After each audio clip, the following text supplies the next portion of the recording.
নিজে জ্ঞান অর্জন না করে তুমি আমাকে জ্ঞান শেখাতে আসছো, তাই না? আমাকে নিয়ে তোমার ভাবতে হবে না। আমি জ্ঞানহীন বলেই এতদিন তোমার সংসারে গাধার মতো খেটেই যাচ্ছি। তোমার এই সততা না আমাকে কিচ্ছু দিতে পারে নাই। কি দিয়েছো? বাড়ি, গাড়ি, জায়গা, জমি, শাড়ি, কাপড়, গয়নাগাটি, কিচ্ছু না। এখন পর্যন্ত সেই ভাড়া বাসায় আমরা থেকে যাচ্ছি। যারা তুমি আমার সততার প্রতি মুগ্ধ হয়ে আমাকে ভালোবেসেছিলে, আমাকে বিয়ে করেছিলে, আর সেই সততাই তোমার শত্রু হয়ে গেল। মোহের জীবন আর বাস্তব জীবনে এক নয় ইমতিয়াজ। এখন আমি হারে হারে বুঝতে পারছি। তোমাকে বোঝানো হয়েছে। No never. তুমি আস্ত একটা ছোট লোক, তাই ওদেরকে দোষ দিচ্ছ। যারা এত ধীরে তুমি আমাকে এই চিনলে? তুমি আমাকে মারলে না, এত কিছুর পর আমি আর তোমার সাথে সংসার করতে চাই না। আমিও তোর সাথে সংসার করতে চাই না, আমিও সেপারেশন চাই। না বাবা,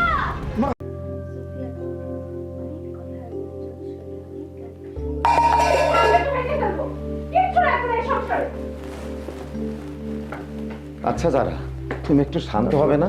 কেন শান্ত হব? আচ্ছা, তোমার কি কোনো জ্ঞান বোধ নাই? বাদ দাও না, দেখছো মেয়েটা পড়তে বসছে, তারপরে এইভাবে তুমি চিৎকার করছো। ওর সমস্যা হচ্ছে তো। তাছাড়া আমি অফিসে যাব, আমার লেট হয়ে যাচ্ছে। তুমি কি আমাকে নাস্তা টাস্তা কিছু দেবে? আমি কোনো নাস্তা বানাতে পারবো না তোমার জন্য। শোনো, তুমি যদি এইভাবেই চলতে থাকো না, তাহলে আমি আর তোমার সাথে নেই। তুমি তোমার পথ দেখো, আর আমি আমার পথ দেখো। কথাটা যেন মাথায় থাকে।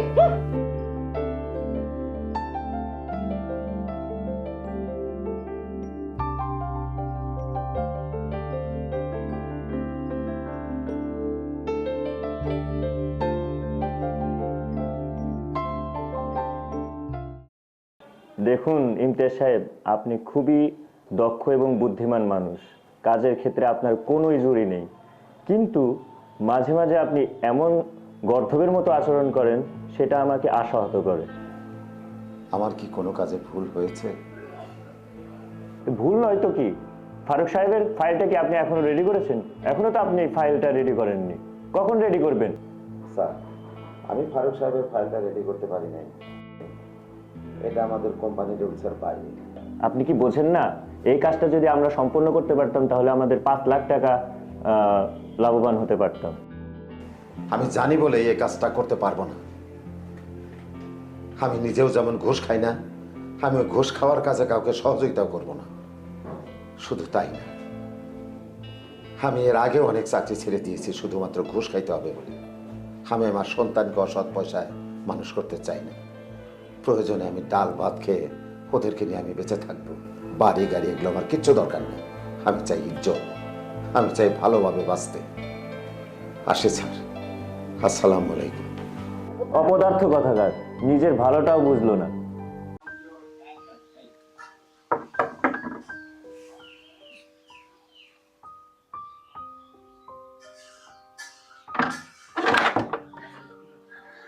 ও জরিনা ভাবি, ভিতরে আসেন।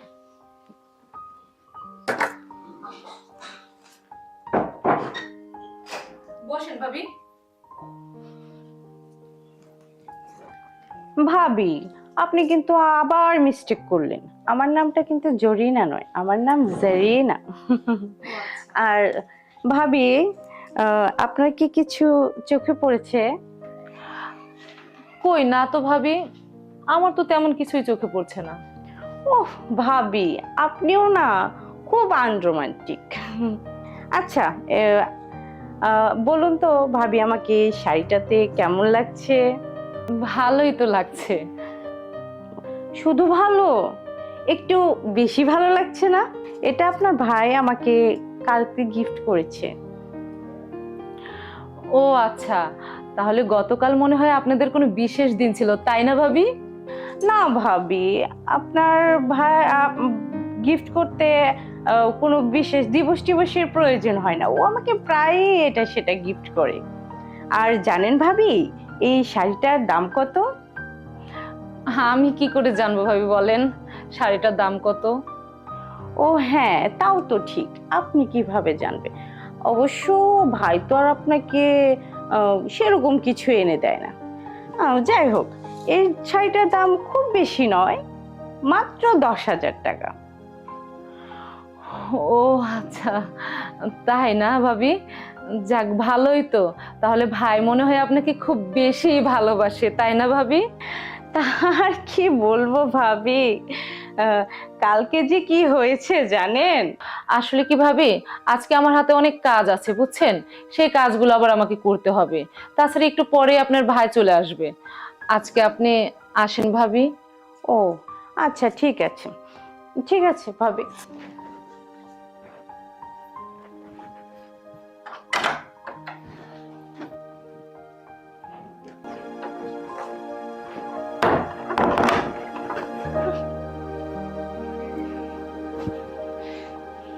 এদেরও কপাল আর আমারও কপাল, এরা রাজরানী আর আমি হলাম চাকরানী, সারাদিন শুধু খেটেই মরবো।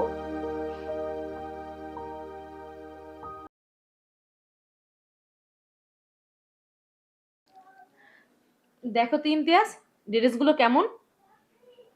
সুন্দর। এই 4টা ড্রেস আমার খুব পছন্দ হয়েছে, অর্ডার করব। 4টাই? হ্যাঁ। দাম কত? খুব বেশি না, এক একটা মাত্র 5,000 করে, 4টা 20,000 টাকা পড়বে। অর্ডার করি? না। না মানে? একটা কেন?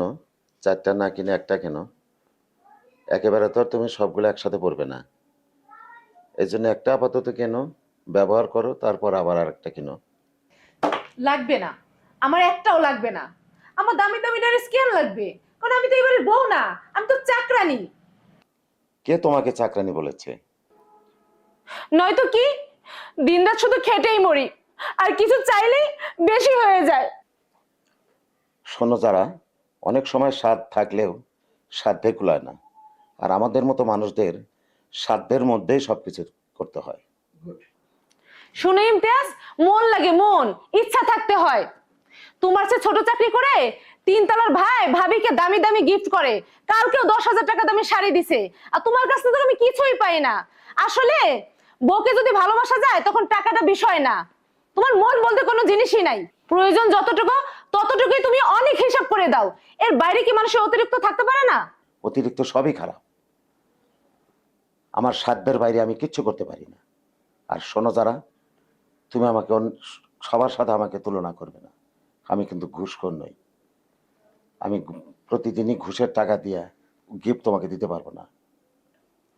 এত সততায় যদি নিজের পরিবারকেই ভালো না রাখতে পারো, সেই সততা থু। যারা, তুমি সীমা লঙ্ঘন করো না। কিসের এত তোমার অভাব? কি আমি তোমাকে দেই? একটা জিনিস সব সময় জেনে রেখো, যারা প্রয়োজনের অতিরিক্ত পায় তারা আর মানুষ থাকে না, অমানুষ হয়ে যায়।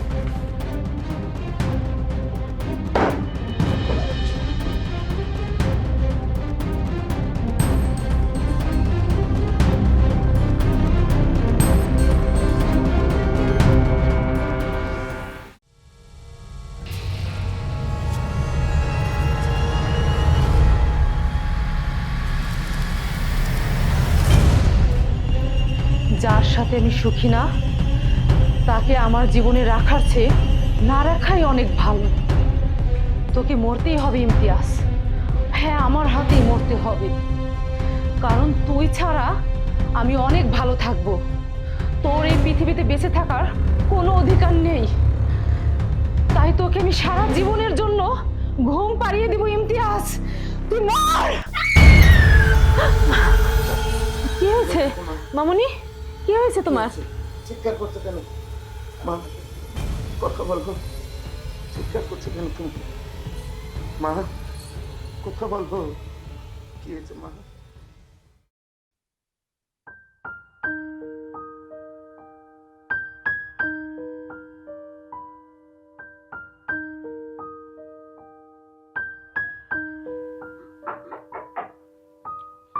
আবার কি আসলো?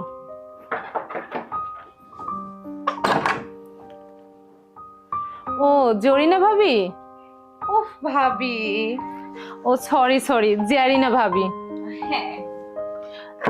আচ্ছা বসেন ভাবি। আচ্ছা ভাবি আপনি বসেন, আমি আপনার জন্য চা করে আনি। ও তাহলে তো ভালোই হয় ভাবি, আড্ডাটা আরো জমে যাবে, তাই না? আর ভাবি আমার চাটা একটু কড়া করে নিয়ে আসবে, আমি আবার কড়া চা ছাড়া খাই না। আর আপনার ভাই তো জানেন। থাক ভাবি, শিরোনাম তো শুনেছি, পরে না হয় বিস্তারিত শুনবো। কি করছো সোনা? কুতকুত খেলছে আন্টি। দুষ্ট সোনা, তুমি কিন্তু খুব সুন্দর কথা বলো। আচ্ছা সোনা, তুমি কার মতো হয়েছো? তোমার বাবার মতো না তোমার মায়ের মতো? আমারটা পরে বলবো আন্টি, আগে আপনারটা বলেন। আপনি আপনার মায়ের মতো হয়েছেন নাকি বাবার মতো? দুষ্ট, কি যে বলে না, আমি আসলে আমার মায়ের মতো হয়েছি। আমার মা না ভীষণ লাগালাগি করতো তাই না আন্টি? মানে হলো এক সংসারে গিয়ে নিজের ঢোল নিজে পিটিয়ে সেই সংসারে অশান্তি লাগিয়ে দিত, তাই না আন্টি? ছি ছি, কি বলছো এসব? আরে না, আপনি তো আপনার মায়ের মতো হয়েছেন তাই না, তাই আপনার স্বভাবের কথাটা বলছিলাম। আচ্ছা আন্টি, আপনি কি স্টার জলসা দেখেন? দুষ্ট মেয়ে, তুমি কিভাবে বুঝলে আমি স্টার জলসা দেখি? না আপনার আচরণে সেটা বোঝা যায়। দেখুন না ভাবি, আপনার মেয়ে আমাকে কিরকম অপমান করে কথা বলছে। নূর, বেয়াদবি করছো কেন? যাও নিজের রুমে যাও।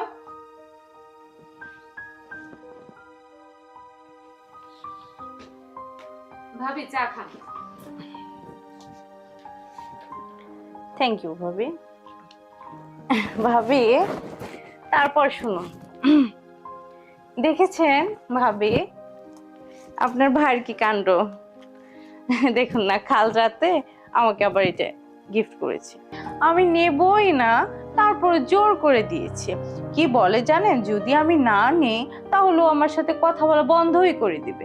আপনি তো জানেন, আর আমি তো ওর সঙ্গে একদিন কথা না বললে মরেই যাব। তাই অনিচ্ছা সত্ত্বেও আমাকে এগুলো নিতেই হলো। কি করব? ভাবি গেল। কি গেল ভাবি? চা ঠান্ডা হয়ে গেল। ও ভাবি, আপনিও না ভীষণ romantic oh man. By the way ভাবি, তারপর শুনুন। অন দা ওয়ে ভাবি। কে ভাবি? আপনার ভাই অন দা ওয়ে। ও আচ্ছা, যাব তাহলে। বাকি কথাটা তো বলাই হলো না, আপনি তো শুনতেই চাইলেন না। আহ ভাবি, পরে একদিন জেনে নিব। আজকে আপনি দয়া করে জানতো। যাব? হ্যাঁ ভাবি, যান। আচ্ছা, চাটা তাহলে খেয়েই যাই।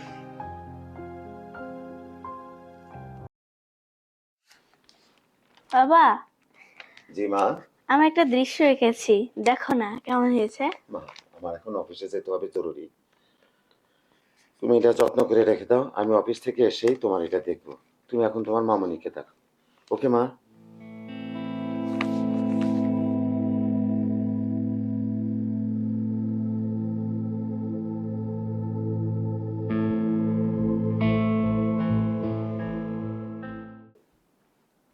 মা, মা, হ্যাঁ বলো।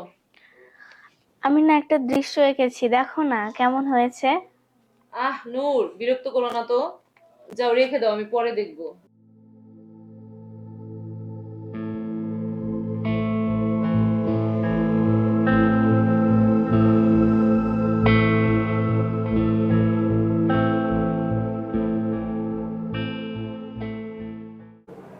ইমতিয়াজ সাহেব, আপনি যা করলেন ভালোই করলেন।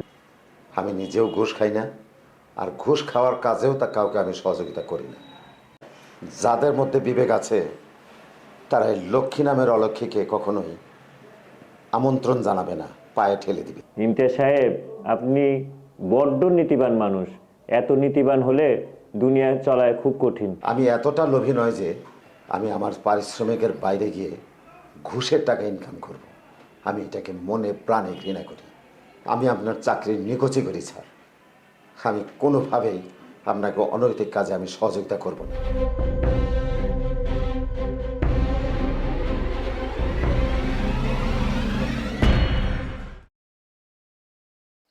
তারপর ভাবি, সব মিলে কেমন আছেন? জি ভাবি, আমি ভালো আছি। আমি যে খারাপ থাকবো সেই সুযোগটাও তো আপনার ভাই আমাকে কখনো দেয় না। কারণ আর দেবেই বা কি করে? না চাওয়ার আগে জাদুর মতো সবকিছু আমার সামনে হাজির করে। হ্যাঁ ভাবি, সেটা তো দেখতেই পাচ্ছি ভালোভাবে। নাকে, কানে, গলায় সবই তো দেখাই যাচ্ছে। ও, এই না হলে আমার ভাবি, তার মানে সবকিছুই আপনার চোখে পড়েছে। জি ভাবি, আমার চোখে সব সময় পড়ে। আসলে কি বলেন তো ভাবি, আপনাকে যে একটা চা করে দেব সেই সময়টুকু এখন পাচ্ছি না, কিছু মনে করবেন না ভাবি। আমার আসলে সিরিয়াল দেখার সময় হয়ে গেছে, বুঝতে পারছেন ভাবি? যদি আপনি কিছু মনে না করেন তাহলে আজকের মতো একটু আসতে পারেন ভাবি। আবার এই সময় কে এলো একটু দেখি।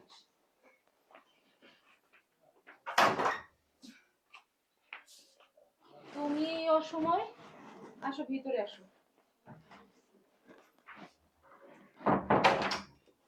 ও মাই গড, কি সৌভাগ্য আমার, ভাইয়ের সঙ্গে দেখা হয়ে গেল।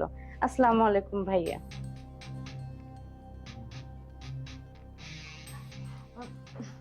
তোমার সাথে পরিচয় করিয়ে দেই, আমাদের পাশের বাড়ির ভাবি, জেরিনা ভাবি।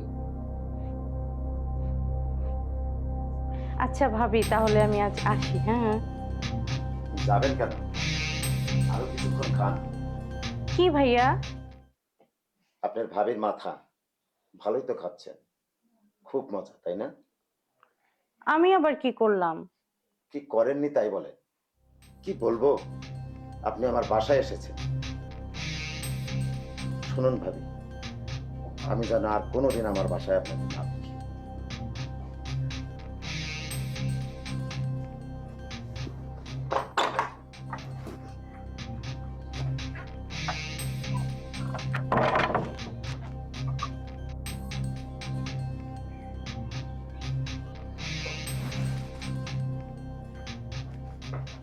আচ্ছা, একটা মানুষের সাথে যে কিভাবে ব্যবহার করতে হয় সেটাও কি তোমার জানা নেই?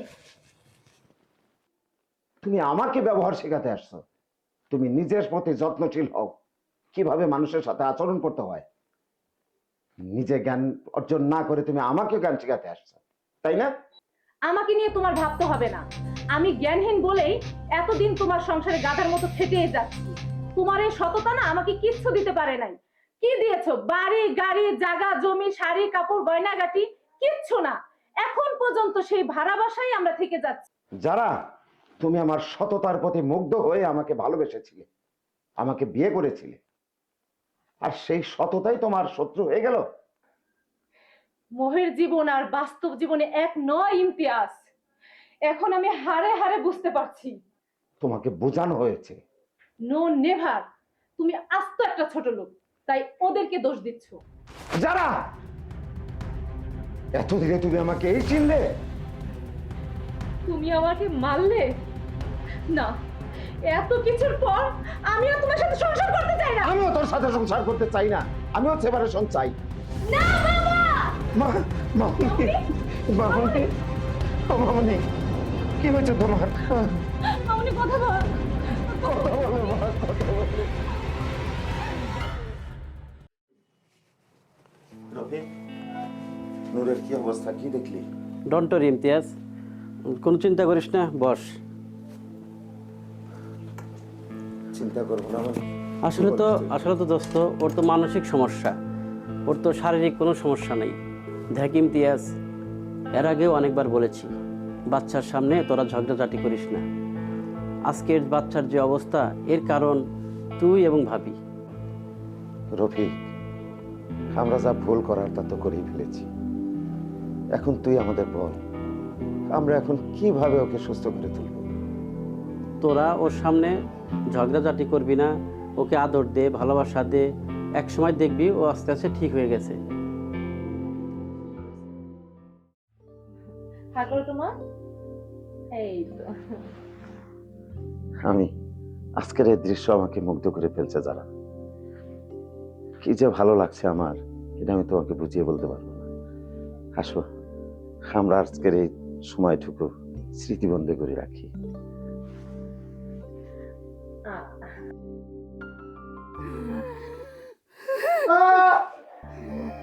কে? চিৎকার করলো কে? কার কি হয়েছে? আসি? হ্যাঁ চলো। মামুনি তুমি থাকো, আমরা যাবো আর আসবো। হ্যাঁ আসো আসো। চলো চলো। এই বিষাক্ত মহিলা আমার জীবনটা তিলে তিলে নষ্ট করে ফেলেছে, দিনে দিনে অশান্তির একটা সাগরে ভাসিয়ে দিচ্ছে। এই মহিলা এর চাহিদার কোনো শেষ নাই, এর উচ্চবিলাসী চাহিদা আমার জীবনটা দোজকের আগুন বানায় ফেলছে। আজকে গয়না তো কালকে শাড়ি তো পরশুদিন গয়না, প্রতিদিন একটার পর একটা লেগেই আছে। আমাকে কি করতে বলেন? ভাবি, এসব দামি দামি শাড়ি গহনার মধ্যে কোনো শান্তি নাই। আমাদের সাধ্যের মধ্যে যতটুকু সম্ভব ততটুকু সন্তুষ্ট থাকা উচিত। অপ্রয়োজনে কোনো কিছুই ভালো না, সবই বিষের মতো ভাবি। জি ভাবি, আমি আমার ভুলটা বুঝতে পেরেছি, আমি আর এরকম করব না। সেটাই ভালো ভাবি।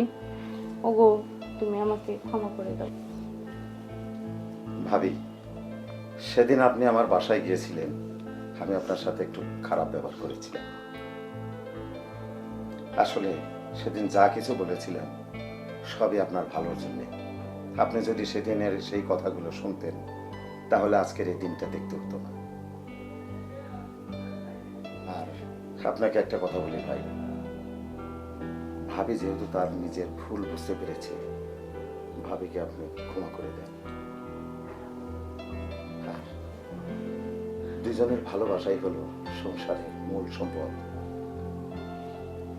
মানুষ ভালোবাসা দিয়ে পৃথিবীতে সব কিছু জয় করতে পারে। আর সংসারে যদি ভালোবাসা থাকে তাহলে দেখবেন পৃথিবীর সব কিছু ম্লান হয়ে যাবে, কোনো কিছু আর তার কাছে ইম্পর্টেন্ট মনে হবে না।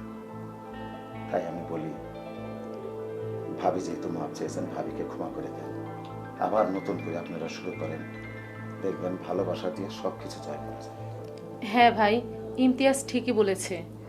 যা হবার তো হয়েই গেছে, এগুলো মনে করে কষ্ট নিয়ে লাভ নেই। এখন নতুন করে জীবন শুরু করেন। দেখি ভাই আপনার হাতটা দেন, ভাবিকে মাফ করে দেন।